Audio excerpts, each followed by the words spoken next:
নমস্কার, সবাই কেমন আছেন? আশা করি ভালো আছেন, আমিও ভালো আছি। চলুন আজকে একটা নতুন ভিডিও শুরু করি। তো আজকে আমরা যাচ্ছি ধবলগিরি। হ্যাঁ, পুরীর ভুবনেশ্বরে ধবলগিরি, সেখানেই যাচ্ছি। সেই ধবলগিরিতে যাওয়ার উদ্দেশ্যেই আমরা রওনা দিয়েছি।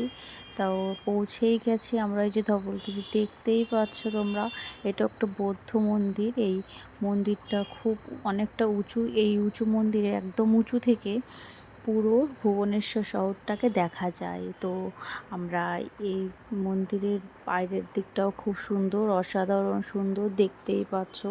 এখানে নিচে সবাই জুতো খুলে তারপরে মন্দিরের ওপরের দিকে উঠে বৌদ্ধ মূর্তি আছে অনেকগুলোই।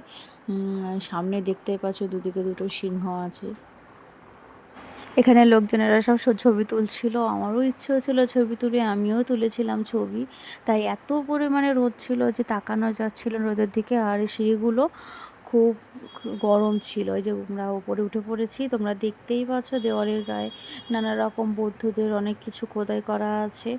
তারপরে আমরা দেখলাম, চলো দেখি এই মন্দির থেকে পুরো ভুবনেশ্বর শহরটাকে কেমন লাগে। ছোট্ট ছোট্ট একটু একটু লাগছে, দেখো এই যে দেখো, একদম সব কিছু মনে হচ্ছে একটু একটু। ওখানে একটা ব্রিজ আছে, যে ব্রিজটি অর্ধেক কমপ্লিট হয়েছে, অর্ধেক ভেঙে গেছে, না ইনকমপ্লিট আছে, যাই হোক হবে, কোনো কিছু বোঝা যাচ্ছে না সেরকম। ধারা ব্রিজটি হয়তো অনেকটা বড়ই হবে, হয়তো কমপ্লিট হচ্ছে, এখনও পুরোপুরি কমপ্লিট হয়নি।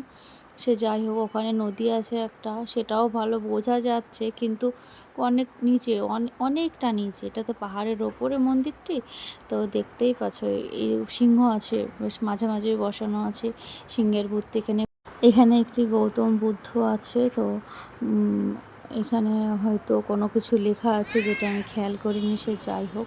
তোমরা দেখো এখান থেকে আকাশটাকে আরও সুন্দর লাগছে, চারপাশে নিচে সবুজ গাছপালা, কতটা নিচু লাগছে সত্যি। আমরা কতটা আজকে উপরে উঠেছি, আর উপরের দিকে দেখতে পাচ্ছ চারপাশে কত সুন্দর সুন্দর ফুল।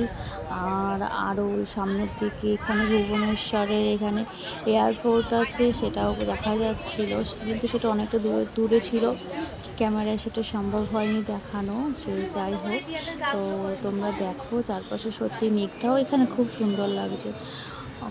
এখানেও একটা গৌতম বুদ্ধের মূর্তি আছে, এটা তো বৌদ্ধ মন্দির, তার জন্য এখানে গৌতম বুদ্ধের মূর্তি বেশি আছে। তো যাই হোক, তোমরা দেখো এই যে আমরা যখন নামছিলাম তখন এইটা দেখতে পেলাম, একটা দোকানে বিক্রি হচ্ছিল, একটা জল বেরোচ্ছে, তা একটা কোনো বাটি আছে, গৌতম বুকের কাছে একটা বাটি আছে, তার ভিতর দিয়ে একটা লাইট দেওয়া আছে, যেটা দেখতে খুব সুন্দর লাগছিল। আর জল পড়ছিল ওখান দিয়ে, অপরূপ সুন্দর লাগছিল। দেখতেই পাচ্ছ, এই যে পিঙ্ক কালারের যেটা আছে ওটাও খুব সুন্দর লাগছে।